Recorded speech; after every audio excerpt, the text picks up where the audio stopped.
C'est depuis longtemps que la terre a cessé d'appartenir à nos institutions historiques et traditionnelles. Cela veut dire que nos ancêtres qui vivaient quelque part depuis des siècles, la terre ne leur appartient plus. Les populations de Yingui sont en passe d'être expropriées d'une surface de 85 000 hectares leur appartenant. La région du Sud-Ouest a enregistré l'un des plus grands conflits fonciers au Cameroun en 2013.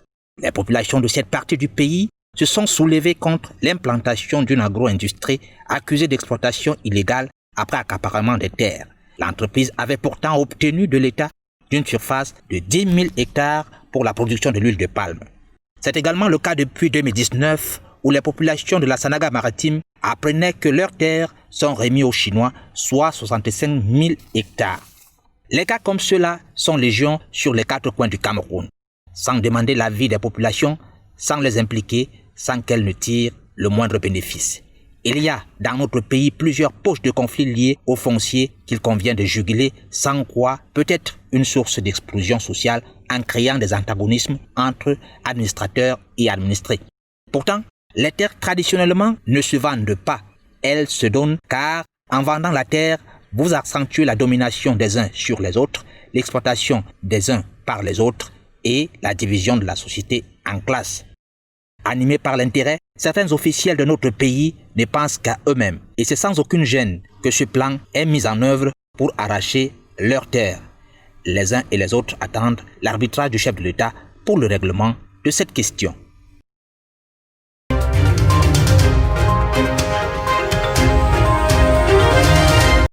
Bien que toutes les générations soient concernées par la Covid-19, les personnes âgées courent un risque significativement plus élevé de mortalité et de maladies graves suite à une infection, le taux de mortalité des plus de 80 ans étant 5 fois plus élevé que la moyenne mondiale.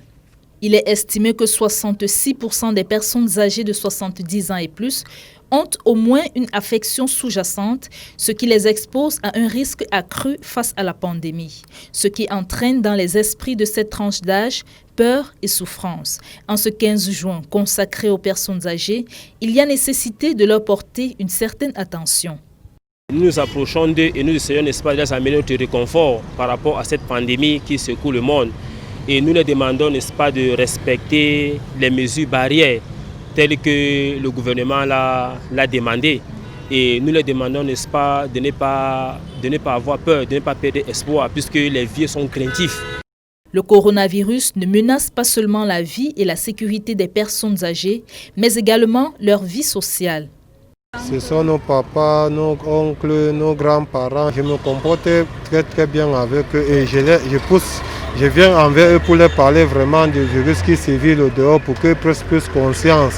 Et nous faisons tout notre possible à la maison de les mettre au moins sur un petit confinement et les produire beaucoup de mesures d'urgence pour qu'ils doivent plus sortir. On les oblige de porter le cache-nez, on les partage les gels. En ce qui les concerne, les personnes âgées semblent averties de la menace Covid-19. Vous m'avez trouvé avec mon casque. Voilà ma boîte de détergent.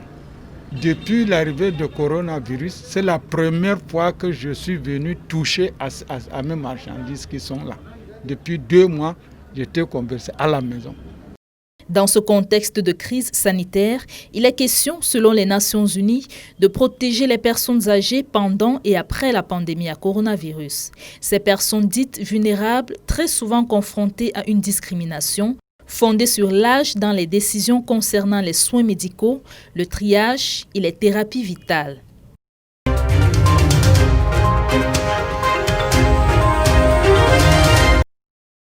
Du sang sécurisé pour sauver des vies. C'est le thème de la Journée mondiale du donneur de sang célébrée le 14 juin 2020 avec pour slogan « Donner son sang pour améliorer la santé dans le monde ». Un geste altruiste posé par les populations de Garoua dans le Nord Cameroun. Je suis libérée à l'intérieur de moi, premièrement parce que je sais que j'ai sauvé au moins 3 vies. Et je me sens aussi légère parce que je viens de faire un acte volontaire qui ne me coûte rien. Et après avoir donné mon sang, je me sens juste bien. Comme moi, venez donner votre sang, ça peut sauver des vies.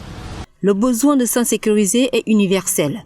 Et un approvisionnement adéquat en sang sécurisé ne peut être assuré que par des dons réguliers effectués par des donneurs volontaires et bénévoles. Et à chaque fois qu'on donnait, à chaque fois que j'avais les voisins qui avaient besoin du sang, je venais les secourir à la maison, un peu partout à l'hôpital, je donnais le sang. Bon, c'est donc parti comme ça, c'est devenu une habitude pour moi. J'ai donné, c'est pour sauver. Je n'ai pas donné pour vendre, je n'ai pas donné pour avoir un cadeau. Alors j'ai donné, c'est pour sauver la vie. Le don du sang reste et demeure ainsi un geste généreux et désintéressé qui constitue l'unique chance pour les patients qui souffrent d'un déficit en composants sanguins. Or, les banques de sang restent de moins en moins fournies. Ce qu'il faut savoir, c'est qu'il n'y en a pas assez. De plus en plus, on n'a plus de donneurs bénévoles. On a ce qu'on appelle les donneurs de remplacement, ce qui n'est pas en droite ligne avec la politique de la transfusion sanguine qui veut qu'on ait plus de donneurs bénévoles parce qu'on dispose des banques de sang. Donc il faut fournir à tout moment la banque de sang, du sang déjà prêt pour la transfusion sanguine.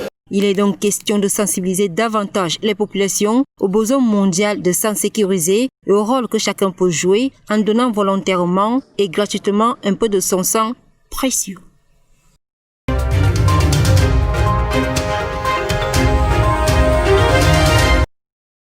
Le nez et la bouche couverts pour éviter l'infiltration du virus dans l'organisme. Parmi les gestes anti-Covid-19 édictés par le gouvernement et l'OMS, celui-ci est sans doute le plus adopté. Cependant, dans les rues, tout comme dans les espaces publics, l'on constate que bon nombre de personnes préfèrent les masques réutilisables. Selon plusieurs avis, ceux à usage unique sont synonymes de dépenses, du fait de leur temps d'utilisation limité. Pas plus de 4 heures de temps, selon les spécialistes de la santé. Je préfère utiliser le cache-nez réutilisable. Ça permet à la personne de l'ouvrir laver avec de l'eau de javel.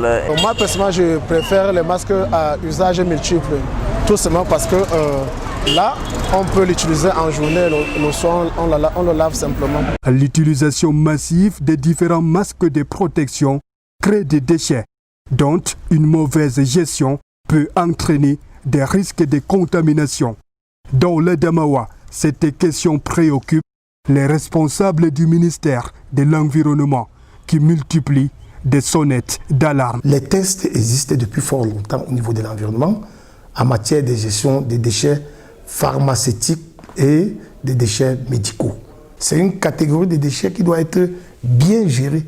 On peut donc les incinérer après avoir stocké. Voilà une attitude simple à adopter pour préserver la santé de tous.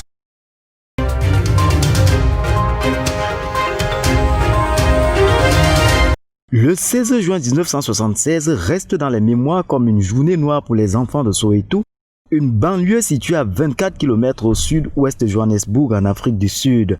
Aux premières heures de cette matinée, les élèves noirs de l'enseignement public secondaire, encouragés par le mouvement de la conscience noire, manifestent contre l'introduction de l'afrikaans comme langue officielle d'enseignement à valeur égale avec l'anglais dans les écoles locales. Vite, la contestation se transforme en émeute. Le pire est venu de l'intervention de la police qui a tiré à balles réelles sur les foules, causant sur le champ des dizaines de morts, parmi lesquels 20 000 élèves qui ce jour avaient manifesté. Une répression haineuse qui aura fauché au total environ 700 vies de Noirs, dont celles des enfants pour la plupart. C'est donc pour commémorer ce massacre que l'Organisation de l'Unité africaine institue le 16 juin 1991 la Journée de l'enfant africain.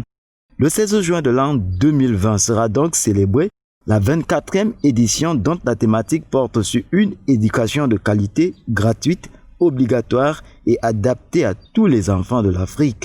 Une interpellation des dirigeants des pays de l'Afrique pour l'avenir d'une Afrique que doivent construire les enfants de l'Afrique.